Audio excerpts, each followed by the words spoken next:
담이 선교회 이장이라는 자가 1992년 10월 28일이 종말이다 이렇게 예언을 했었습니다. 그날 저는 버스를 타고 저희 집사람을 데려다주러 갔는데 방송에 나오더라고요. 방송 아나운서가 오늘이 지구의 마지막 날입니다. 이렇게 농담적으로 이야기하는 것을 버스 안에서 들었습니다. 한국 교계는 당시에 세대주의 종말론이라고 하는 담이 선교회 이장님의 세계 종말 선언 때문에 교계가 곤혹스러워하고 황당한 그런 일을 맞았던 것입니다. 결국 그의 예언은 불발로 끝나고 잘못된 것으로 판정이 났던 것입니다. 그런데 그가 속했던 왜 그는 그런 날짜를 이야기를 하고 있는 걸까요? 아무도 알지 못한다. 아버지만 아신다라고 했던 마지막에 대한 이야기를 그는 무엇에 근거해서 1992년 10월 28일이라고 하는 그 날짜를 이야기했는가 하는 것입니다. 여러분, 그것은 세대주의라고 하는 잘못된 이단 사상에 물들었기 때문에 그렇습니다. 여러분, 세대주의라고 하는 것은 여러분 주보 안에 별지로 여러분 아마 드렸을 거예요. 꼭 읽어보셔야 됩니다. 제가 다 설교하기가 너무 이 세대주의만 얘기하다가 끝날 것 같아요. 없어요? 안에 별지도 없나요? 있으시죠? 하얀 종이 있는 거? 예, 꼭 없으신 분은 나중에 좀 확인하시고 찾아가시고, 지금 읽지 마시고요. 지금 제 설교를 들으시고요. 참고로 집에 가서 읽으시라. 이 세대주의라고 하는 것은 영국 사람인 답이라고 하는, 그래서 답이 선교회다 이런 이야기를 합니다. 답이라고 하는 사람이 심취했던 성경 해석 방법이에요. 그가 처음에 이 이론을 이야기했을 때 사람들은 그렇게 신중하게 듣지 않았습니다. 뭐 그럴 수도 있겠다. 그냥 그렇게 생각했지 그렇게 신중하게 듣지 않았어요. 그런데 그 이론이 왜 그렇게 세계적으로 확산되게 되느냐면 미국의 스코필드 박사라고 하는 분이 자기가 주장하는 이 세대주의 이론에 심취하게 되었던 것입니다. 그래서 스코필드 성경 주석이라는 그런 성경이 있는데 그 성경 주석에다가 이 세대주의에 대한 종말론을 성경 해석으로 삽입했던 거예요. 이것이 전 세계로 확산되기 시작했고 많은 목회자들이 그리고 많은 성도들이 이것에 빠지게 되는 것입니다. 그런데 이 답이라고 하는 사람이 이 세대주의 이론을 갖게 된 것은 다른 것이 아니라 영국의 그 10살 먹은 어린 소녀가 환상을 본 것에 기인하고 있습니다.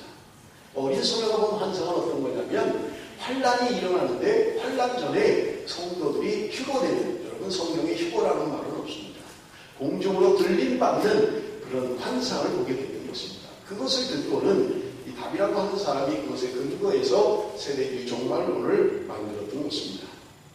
여러분, 세대주의에 물들었던 사람들이 누구냐면 무디 그 성서학원, 무디 성경학원이라고 하는 미국에 있는 유명한 그 성경학교입니다. 이 학교를 기반으로 한 많은 학교들이 이것을 지지했던 것입니다. 달라스 신학교, 그레이스 신학교, 탈보 신학교 같은 신학교에서 이 세대주의 종말론을 채택을 하고 가르치기 시작했던 것입니다.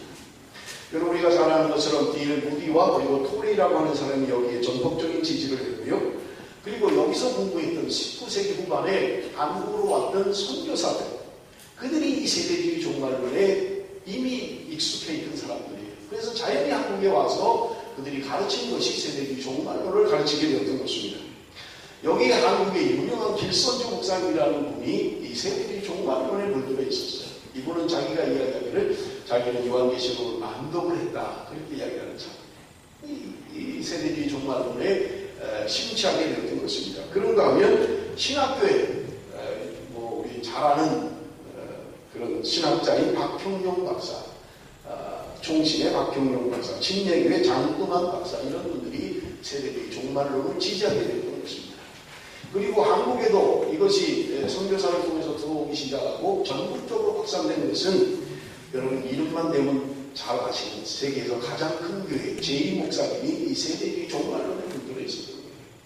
그래서 세대주의 종말론에 근거해서 요한계시록을 해석하고 그렇게 가르쳤던 것입니다. 이것이 한국교회에 나쁜 영향력을 미치게 되었고 이것이 마치 성경적인 해석인 것처럼 많은 사람들이 받아들이게 되었던 것입니다. 여러분 그들이 결정적으로 하고 난 것은 어떤 것이냐? 그들은 세대주의라는 그 세대를 나누는데 여러분 조그만 별지에 자세하게 설명이 되어 있습니다. 여러분 그것을 참조하시면 되고요. 그들이 결정적으로 하고 난 것은 뭐냐면 하나님의 창조가 6일이고 6일에 창조하시고 제7일에 쉬셨다라고 하는 이 날짜를 베드로후서 3장 8절에 대입을 하는 거예요. 3장 8절에 보면 우리 한번 같이 읽어볼까요? 베드로후서 3장 8절 말씀입니다. 다 같이 읽습니다. 시작. 사랑하는 자들아 주께 하루가 천년이 같고 천년이 하루 같다는 이 한 가지를 잊지 말라. 여기 보면 하루가 천년 같고 천년이 하루 같다 이렇게 표현하고 있잖아요. 이것을 창조에 대입을 하는 거예요. 그러고 보니까 이게 인류의 역사를 7,000년으로 계산하게 되는 거예요. 그래서 예수님이 오시기 이전 예수님으로부터 역산해서 성경에 나오는 인물들을 역산해서 역사를 계산하니까 4,004년이 나온다. 이렇게 그들은 계산한 거예요. 그리고 예수님 이후에 2,000년 그리고 종말이 와서 요한계시록에 나오는 천년왕국이 이루어진다. 그래서 7,000년의 역사를 가지고 있는 것입니다. 그래서 그들이 지구의 종말이 2,000년이 올 것이다 라고 이야기했던 거예요. 더군다나 예수를 믿지 않는 노스트라다무스라고 하는 대예언가가 예언을 했는데 그가 이제까지 예언한 것은 한 번도 틀린 적이 없다는 거예요. 그런데 그가 주장하기를 2,000년이 되면 지구의 종말이 올 것이다. 그렇게 예언을 한 거예요. 그러니까 너무나 잘 맞았다고 적는 거예요. 그래서 2,000년이 지구의 종말인데 그러면 왜 이장님은 1992년이라는 그런 해를 이야기를 했는가라고 하는 것은 2000년부터 여러분 요한계시록에 보면 하나님의 백성들이 들림 받고 휴거된 다음에 이 땅에서는 7년대 환란이 이루어진다는 거예요. 지상에서는 혼인잔치가 이루어지고요. 지상 위에서는 하늘 위에서는 예수님과 함께 혼인잔치가 이루어지고 밑에서는 7년대 환란을 겪게 된다는 거예요. 그래서 종말이 오기 전에 7년을 빼니까 1992년이라는 숫자가 나오게 된 것입니다. 그래서 이장님이가 1992년 10월 28일이 세계 종말의 날이라고 그렇게 주창했던 것입니다. 여러분 그런데 그것은 이미 지나가 버렸어요. 이미 2012년이잖아요. 이미 그것은 불발로 끝나버리고 말는 것입니다. 그런데 여러분 중요한 것은요. 이러한 이론들이 한국뿐만 아니라 세계적으로 지금도 존재하고 있다는 거예요. 그래서 여러분 우리가 요한계시록을 보면 666이다. 우리가 잘 관심 있는 것들이잖아요. 666 짐승의 표를 받으면 안 된다. 이마나 오른손에 짐승의 표 666을 받으면 매매를 못하게 된다. 그걸 안 받으면 매매를 못한다. 이런 거예요. 그래서 여러분 도대체 이 666이 뭐냐라고 하는 것 때문에 사람들이 관심을 갖고 있잖아요. 그래서 어떤 사람이 계산을 하니까 컴퓨터라고 하는 그 숫자를 로마 숫자에다 대입을 하니까 666이다. 그래서 666은 컴퓨터다. 그렇게 이야기를 하는 거예요. 그래서 컴퓨터가 그 바코드를 찍잖아요. 상점에 가면 물건을 사면 찍는 바코드 그게 바로 666이다. 그래서 그걸 받으면 안 된다. 또 세계적으로 마침 그때 또 나온 이론이 뭐냐면 그 바코드를 이마나 손에다가 찍으면 품식의 염려도 없다는 거예요. 신분증도 필요 없다는 거예요. 카드도 필요 없다는 거예요. 카드를 갖고 다니면 이 분실할 염려가 있는데 그저 이마에다 찍으면 표시도 나지 않아요. 손이나 이런 데 찍으면 아무 표시가 나지 않는 거예요. 그래서 분실할 염려가 있고 너무 편하다라고 하니까 사람들이 그게 바로 짐승의 표다. 그걸 받으면 안 된다. 이렇게 또 이야기를 하는 것입니다. 요즘은 또 나오는 게 베리칩이다. 그러잖아요. 베리칩이 666이다. 그럽니다. 받아야 되느냐 말아야 되느냐 걱정을 많이 합니다만은 걱정하지 마십시오. 나오고 저부터 받을 겁니다. 여러분 너무 현혹되지 마세요. 여러분 지금 우리가 알고 있는 것들이 얼마나 성경적으로 잘못된 것인지 여러분 많은 사람들이 그럴 거예요. 그게 바로 666이 될 것이다. 그걸 받으면 큰일 난다. 그거 받으면 우리는 다 멸망한다. 이렇게 이야기합니다. 그렇지 않아요. 그건 비성경적인 해석 방법이기 때문에 그렇습니다. 여러분 여기 오늘 계시록 13장 16절에서 18절이라고 같이 읽어봅니다. 계시록 13장 16절에서 18절입니다. 다 같이 읽습니다. 시작.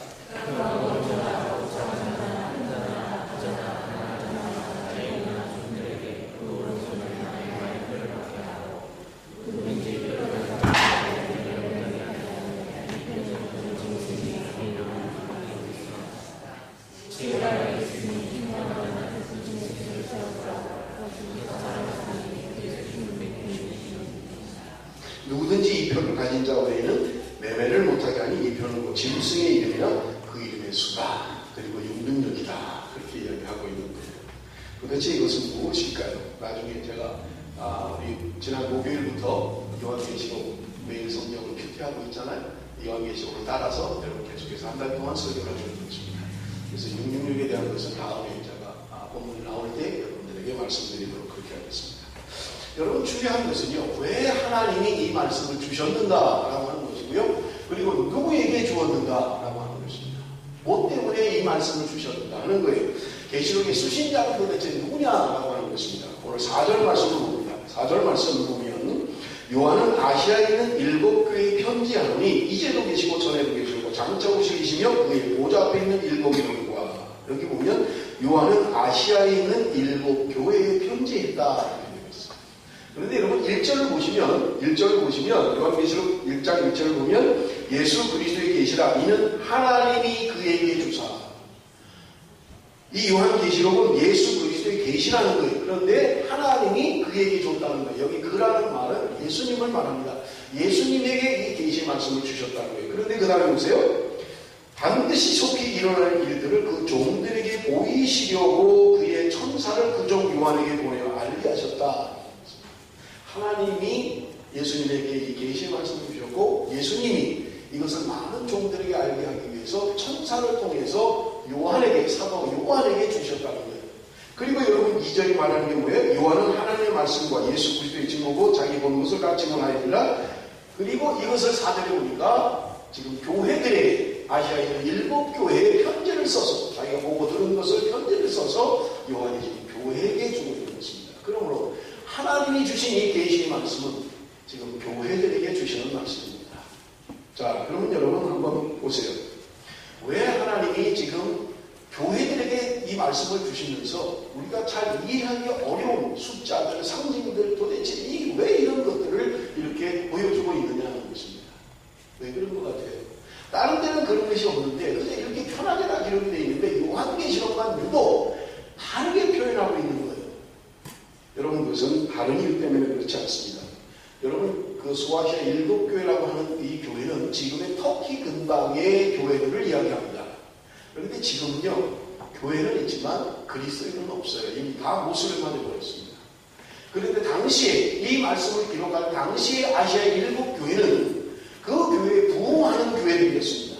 물론 아시아에 7교회만 있었던 건 아니에요. 지금 성경에 나오는 그 7교회만 있었던 건 아니에요. 많은 교회들이 있었어요. 그럼에도 불구하고 7교회만 특별하게 이야기하고 있는 것은 그 교회들이 가지고 있는 특징 때문에 그렇습니다.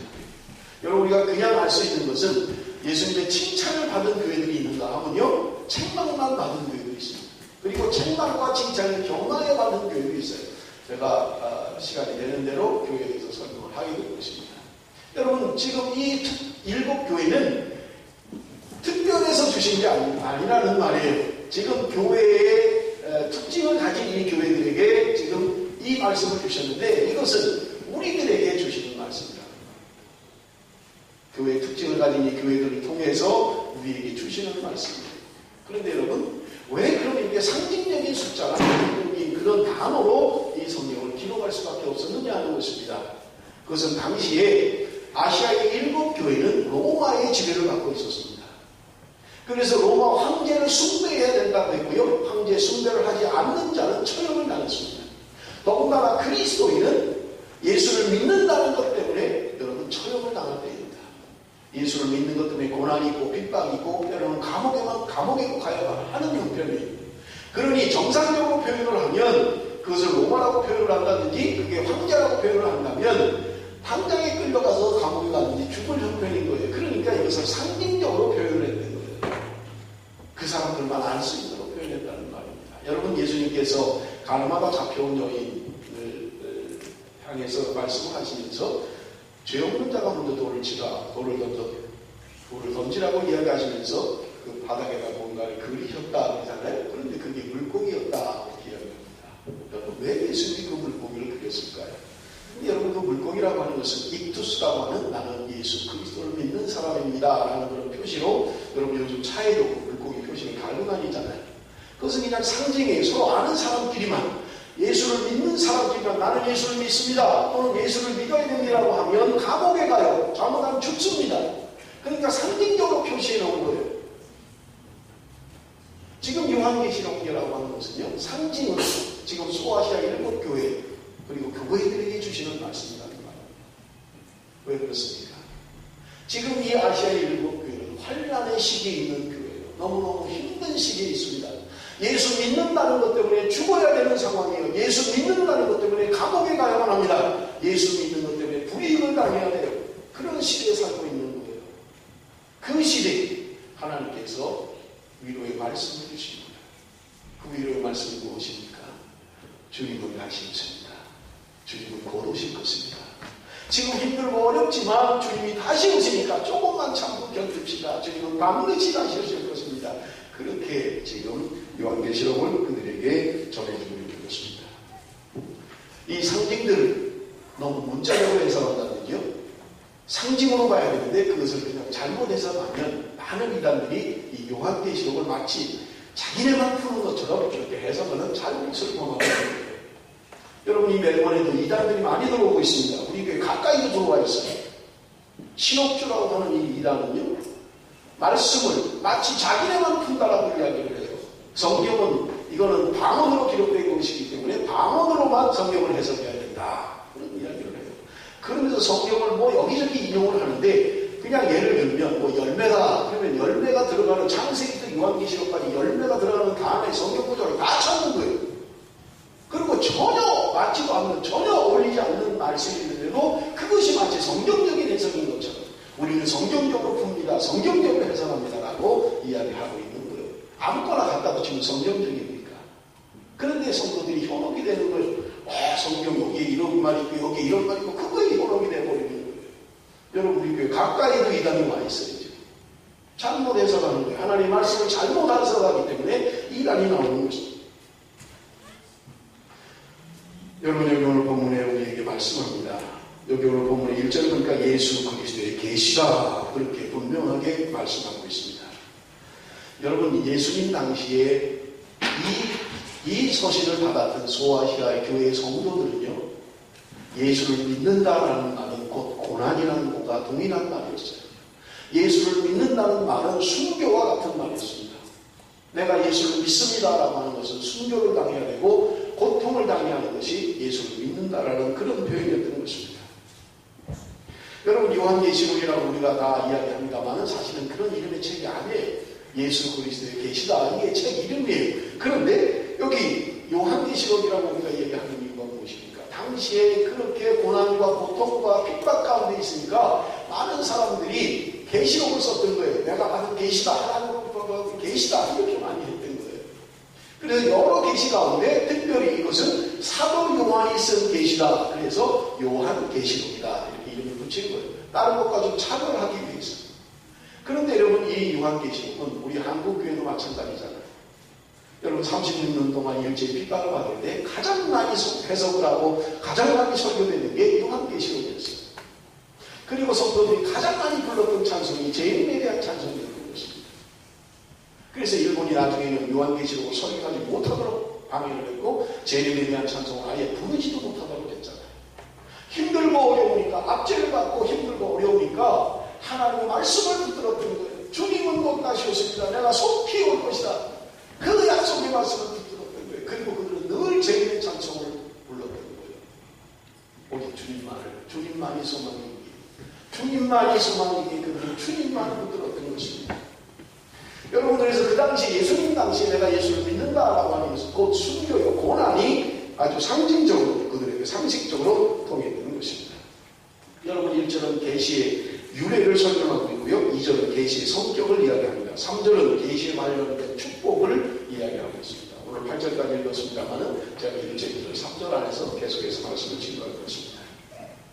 1절에 보니까 예수 그리스도의 계시라, 아니면 하나님이 그에게 주사 속히 될 일을 그 종들에게 보이시려고 그 천사를 그 종 요한에게 보내어 지시하신 것이다. 여러분, 계시라고 하는 게 무엇입니까? 계시라고 하는 것은요, 누가복음 12장 2절에 자세히 설명하고 있어요. 감추인 것이 드러나지 않는 것이 없고 숨은 것이 알려지지 않을 것이 없나니 라고 하는 게 계시를 말하는 것입니다. 감추인 것을 드러내는 것, 그것이 바로 계시인 것입니다. 뭔가 가려져 있는데 드러나는 거예요. 여러분 그 연극 같은 걸 보면 교회에서도 그러잖아요. 한마디를 이렇게 커튼을 딱 쳐놓고 하잖아요. 뒤에서 준비하고 많이 준비해놨는데 시작할 때까지는 이걸 열지 않는 거예요. 다 준비가 되고 시간이 되면 비로소 문이 커튼이 열리면서 연극이 시작되는 거죠. 마치 그런 거예요. 감춰져 있는 거예요. 가리워져 있는 것입니다. 그것을 드러내요. 여러분 우리가 감춰져 있는 것 알 수 있는 방법은 연구에서도 알 수 있어요. 그런데 하나님이 계시하시는 것은 하나님이 계시하지 아니하시면 알 수 없는 계시를 또 있는 것입니다. 하나님이 보여주시지 않으면 도저히 알 수가 없는 거예요. 하나님이 보여주셔야만 알 수 있고 하나님이 가르쳐 주셔야만 알 수 있는 것도 있다는 말입니다. 여러분 여기 오늘 본문에 감춰져 있는 하나님의 계시 그것은 도대체 무엇입니까? 그것은 하나님의 구원의 계획인 것입니다. 하나님의 백성들을 어떻게 구원해 갔을 것인가 하는 하나님의 구원의 방법, 구원의 계획, 그것이 바로 감추어진 비밀인 것입니다. 지금 본문이 그것을 속히 될 일이다. 하나님의 구원의 계획은 속히 될 일이라고 말씀하고 있는 것입니다. 오늘 본문 2절의 말씀을 보십시오. 2절에 보니까 요한은 하나님의 말씀과 예수 그리스도의 증거고 자기의 온 것을 다 증거하였느니라. 요한은 지금 이야기합니다. 하나님의 말씀 그리고 예수 그리스도의 증거 그리고 자기가 온 것을 증거하고 있다고 이야기하고 있는 것입니다. 하나님의 말씀.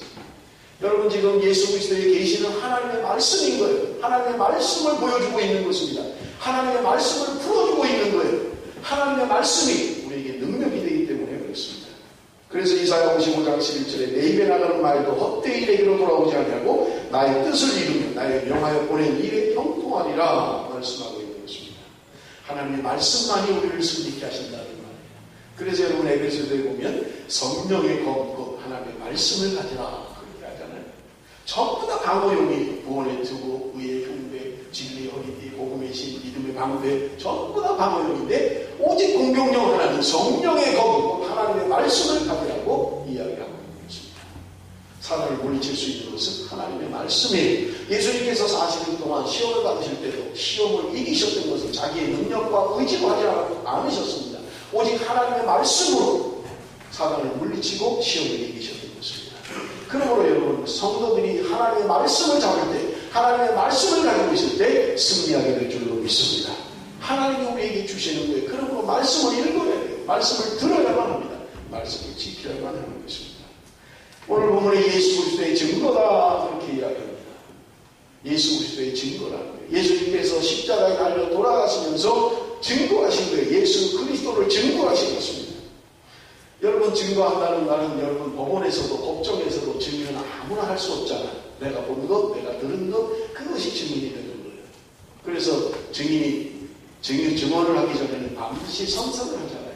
내가 만약 잘못 이야기한다면 위증죄 처벌을 받겠다고 이야기하고 있는 것입니다. 내가 들은 것 정확하게 이야기해야 돼요. 내가 생각하는 것으로 이야기하면 안 돼요. 내가 본 것을 내가 임의대로 이야기해서는 안 돼요. 그냥 본 것 그대로 이야기해야 됩니다. 내가 들은 것 그대로 이야기하는 거예요. 거기에 내 생각을 가미하고 내 뜻을 가미하고 그러면 안 돼요. 내 생각에는 그 얘기가 이런 얘기였던 것 같다. 그런 말하면 안 돼요. 그냥 들은 그대로 이야기합니다. 본 것 그대로 이야기해야 돼요. 주님께서 증인이 된다. 증거가 된다고 오늘 성경 우리에게 말씀하고 있는 것입니다. 요한계시록 22장 16절 나 예수는 교회를 위하여 내 사자를 보내 이것들을 너희에게 증거하였노라. 요한계시록 22장 18절에서 20절까지 보면 내가 이 책의 예언의 말씀을 듣는 각인에게 증거하노니 이것들을 증거하시니가 가라사대 내가 속죄하리라고 하시거든. 하나님의 말씀에 대하여 예수 그리스도가 증거하고 있다고 말씀하고 있는 것입니다. 그런데 그 증거는 속히 이루어질 것이다. 1절에 보니까 그에게 주사 반드시 속히 일어날 일들을 그 종들에게 보이시려고 속히 될 일이다. 여러분 이것은요 우리의 시간 계산으로 계산하면 안 돼요. 내 시간 계산법으로 하면 안 돼요. 속히 될 일이라고 하는 것은 하나님의 계산법으로 해야만 하는 것입니다. 조명교회 성도들은요 주님이 곧 오신다고 믿었어요. 주님이 곧 오실 것이라고 그렇게 믿었던 것입니다. 여러분 오늘 우리가 살아가면서 정상적인 그리스도인이라면 종말의식을 가지고 살아야 돼요. 주님 앞에 주님이 오실 것이다. 왜냐하면 언제 오실지 아무도 모르기 때문에 그렇습니다. 마가복음 13장 33절에 보니까 주의하라 깨어있어 그때가 언제인지 알지 못함이니라. 베드로후서 3장 8절 9절 우리 한번 다 같이 읽어봅니다. 다 같이 본문 말씀 있습니다. 시작.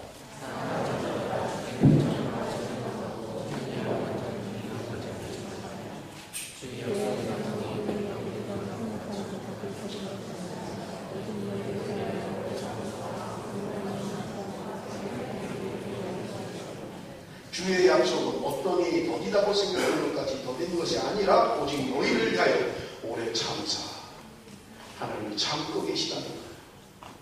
주님이 속히 오실 텐데 다만 주님이 참고 계시다는 말.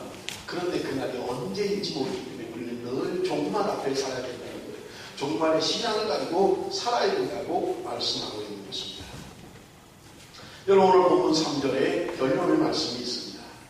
이 예언의 말씀을 읽는 자와 듣는 자들과 그 가운데 기록된 것을 지키는 자들이 복이 있나니 때가 가까움이라. 여러분 그런데 위에 개역성경하고 밑에 개정성경 똑같은 성경 말씀을 지금 기록해놨습니다. 개역성경과 개정성경의 차이점이 무엇입니까? 똑같은 말씀인가요? 개역과 개정의 차이가 뭐예요? 여러분 개역성경이 옛날 거고 개정성경이 새로 번역한 거예요. 그런데 새로 성경을 번역하면서 개역성경의 말과 다르게 번역한 것이 있습니다. 그게 뭐예요? 예언의 말씀을 읽는 자는 개정도 예언의 말씀을 읽는 자 똑같습니다. 그런데 그 다음 듣는 자들과 이렇게 되어 있잖아요. 개역에는. 그런데 개정에는 듣는 자와 이렇게 되어 있습니다. 그리고 지키는 자들이 개역에 되어 있고 개정에는 지키는 자는 복이 있다. 개역성경에는 읽는 자는 단수고요. 듣는 자와 지키는 자는 복수로 되어 있습니다. 그런데 개정성경은 전부 다 단수로 해놨어요. 그래서 제가 왜 이렇게 바꿨을까? 왜 개역을 개정으로 바꾸면서 왜 복수를 단수로 바꿨을까? 제가 원어를 찾아봤어요. 원어에도 듣는 자들 그리고 지키는 자들 복수로 되어 있어요. 그런데 성경을 번역하면서 복수를 단수로 바꾸는 왜 그런지 이유를 모르겠어요. 원래 복수가 하는 게 맞는 말인데요. 여러분 저것이 맞는 이유가 또 있습니다. 그것은 뭐냐면 여러분 유대인들이 예배를 드리는 것은 그들이 언제나 하나님의 말씀을 먼저 읽었습니다. 하나님의 말씀을 먼저 읽었어요. 교회 안에 먼저 하나님의 말씀을 읽었어요. 여러분 우리가 성경을 보면 골로새서 4장 15절에 보면 라오디게아에 있는 형제들과 눈바와 그 여자의 집에 있는 교회에 문안하고 이 편지를 너희에게 읽은 후에 라오디게아인의 교회에서도 읽게 하고 또 라오디게아로서 오는 편지를 너희도 읽으라 이렇게 되어 있어요. 그 다음에 데살로니가전서 5장 17절도 보면 내가 주를 힘입어 너희를 명하노니 모든 형제에게 이 편지를 읽어 들리라 이렇게 되어 있어요. 그러므로 초대교회 당시에는 하나님의 말씀을 늘 읽었습니다. 하나님의 말씀을 늘 읽었던 거예요. 여러분 그런데 중요한 것은 뭐냐면 지금 우리가 가지고 있는 이런 성경책이 아니에요. 이런 성경책이 없어요. 이런 성경책이 나온 건 불과 300년도 안 돼요. 그러니 초대교회 당시에는 이런 성경책이 아니고 두루마리에 기록된 성경책이었어요. 여러분 두루마리에 기록된 성경책은 당시에 글을 쓸 때 종이가 없었으니까 짐승의 가죽을 벗겨서 그것을 말려가지고 거기다 글을 써서 종이를 대신했어요. 아니면 갈대, 파피루스라고 하는 그 갈대를 잘라서 얇게 펴가지고 그것을 말린 다음에 거기다 글을 썼어요. 그러니까 우리처럼 이런 성경책이 아닌 거예요. 그러니까 여러분 마태복음 하나만 해도 그걸 가죽에다 써가지고 둘둘둘 말아갖고 다니니까 하나만 해도 얼마나 무거운지 몰라요. 그리고 이건 아무나 가질 수 있는 성경책이 아니에요. 성경책이 없었던 거예요 당시.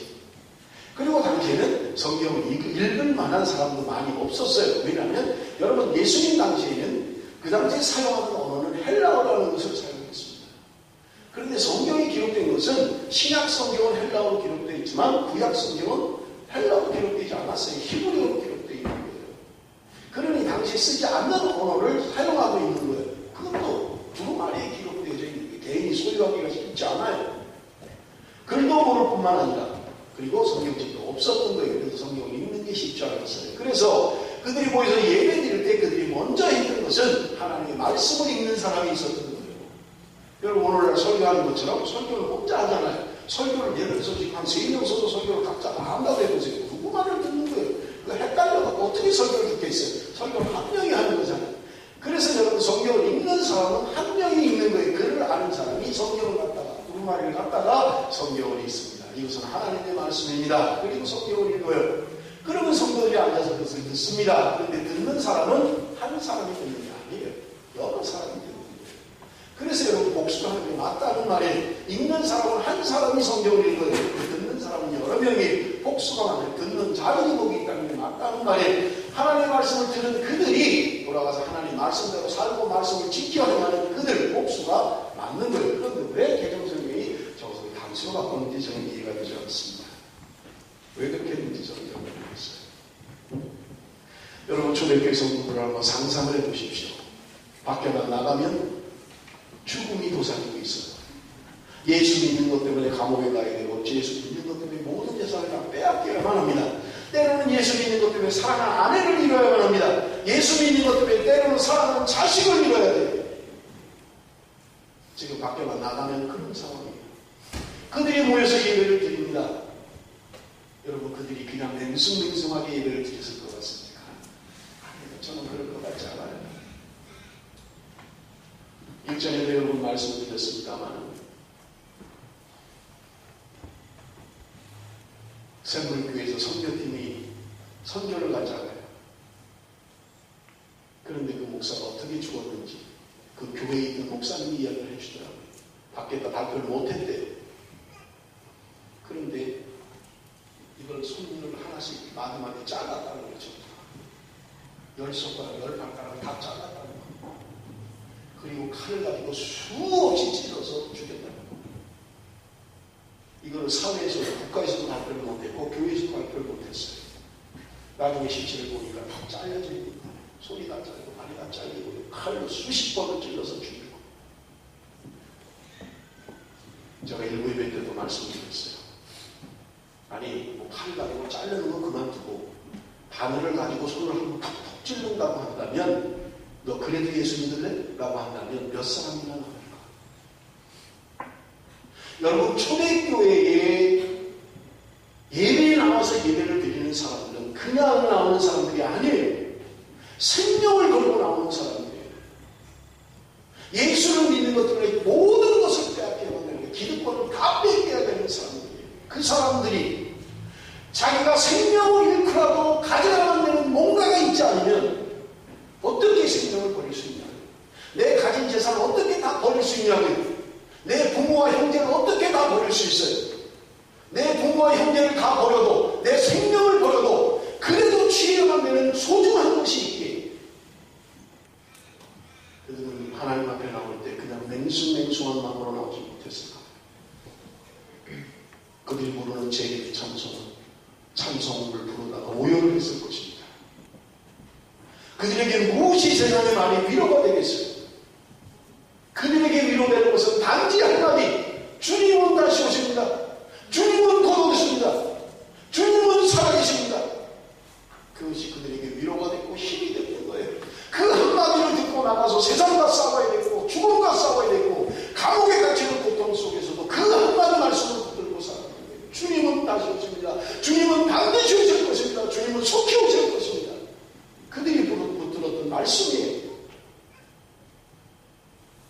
여러분 그들이 맹숭맹숭 나와서 아이고 목사님 설교 어렵네. 오늘 목사님 열받았네. 그러고 있겠냐고요. 하나님의 말씀이 그들에게 생명인데 하나님의 말씀을 읽는 그 말씀이 생명이기 때문에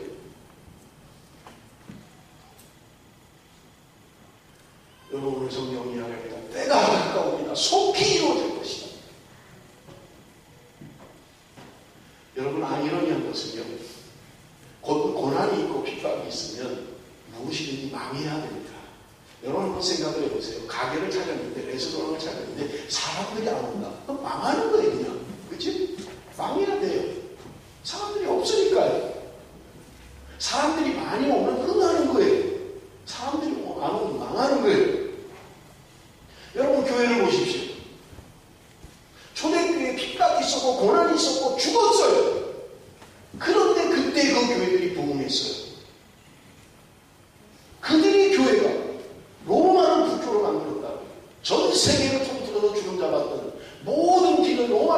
로마라고 얘기했던 그 로마를 그 소수의 그리스도인들이, 생명을 걸고 예수를 믿는 소수의 그리스도인들이 세계를 정복했다고. 여러분, 그 교회는 아무나 들어가지 못해요. 하루는 교회를 한번 가볼까? 큰일 나요. 죽어요. 생명을 걸어야 된다고요. 그런 교회는 망해야 돼요. 사람들이 못 오잖아요. 사람이 힘들어서 못 오잖아요. 고난이 있으니까 못 오잖아요. 그러면 그 교회는 망하는 게 정상이에요. 그런데 그 교회가 부흥을 했어요. 여러분, 오늘날의 교회를 보십시오. 여러분, 지금 교회 나오면서 누구의 핍박을 받고 나왔습니까? 누가 경찰 가서 여러분을 잡아간다고 했습니까?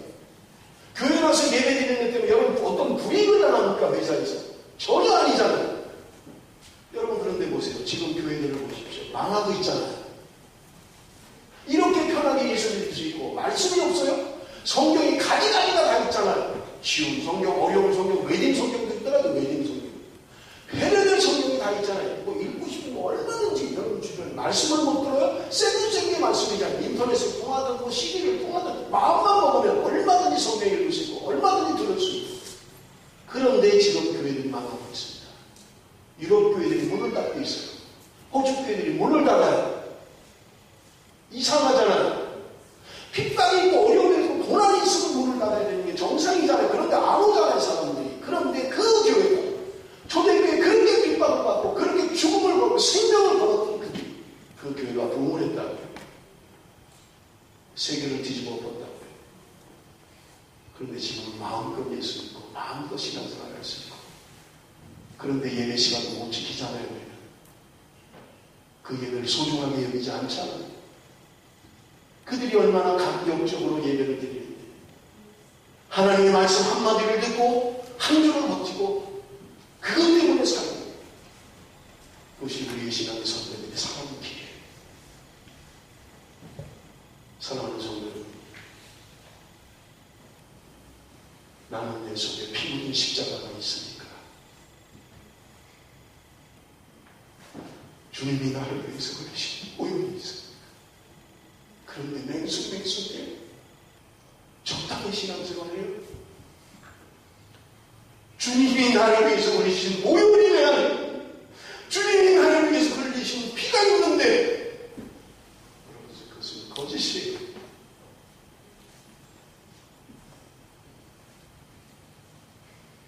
여러분, 교회는 고난 있고 핍박이 있을 때 우리는 했습니다. 너무 편해서 예배를 우습게 생각하는 거예요. 너무 편해서 성경 읽는 것을 우습게 생각하는 거예요. 여러분, 지금도 이 세계원 구석에서가 이 성경 말씀을 구하지 못해서, 이 성경 말씀을 갖고 싶어서 생명을 보는 사람들이 있습니다. 여러분, 성경은 우리에게 이야기합니다. 하나님의 말씀을 읽는 자와 듣는 자들과 지키는 자들이 복이 있다고 이야기합니다. 어제나 오늘이나 동일하신 하나님, 알파와 오메가 되신 하나님께서 오늘도 저와 여러분에게 말씀하고 계십니다. 하나님의 말씀을 읽어라. 하나님의 말씀을 듣는 자이라. 하나님의 말씀 듣는 대로 살아라. 하나님께서 저 여러분에게 말씀하시는 것입니다. 사랑하는 성도들, 이 좋은 나라에서, 이 좋은 시절에 여러분이 하나님의 말씀을 읽어야 되고 하나님의 말씀을 들어야 되고 그리고 지켜야 합니다. 그런 자들에게 하나님께서 복을 주시겠다고 약속합니다. 하나님 주시는 그 여러분 힘들어도 예수 믿는 것 때문에 죽지 않잖아요. 힘들어도 예수 믿는 것 때문에 핍박받지 않잖아요. 힘들어도 내가 예수 믿는 것 때문에 회사에서 불이익을 당하지 않잖아요. 주님이 우리를 위하여, 나를 위하여 흘리신 그 보혈, 내 인생을 바꾸고 주를 위해서 사는 삶으로, 주님이 기뻐하시는 삶으로. 초대교회 성도들은 인사가 마라나타였습니다. 사람들을 만나면 인사했어요. 마라나타, 주님은 다시 오십니다. 주님은 다시 오십니다. 지금 힘들고 어려워도 참읍시다. 기다립시다. 주님은 다시 오실 것입니다. 오늘 우리가 하나님 앞에 살아야 합니다. 말씀 앞에 살아야 합니다. 세상의 풍조가, 세상의 사조가 내 안에 들어오지 못하므로 구별된 사람, 말씀의 사람, 지켜 행함으로 복을 받는 사람, 하나님 오늘도 그 사람을 찾고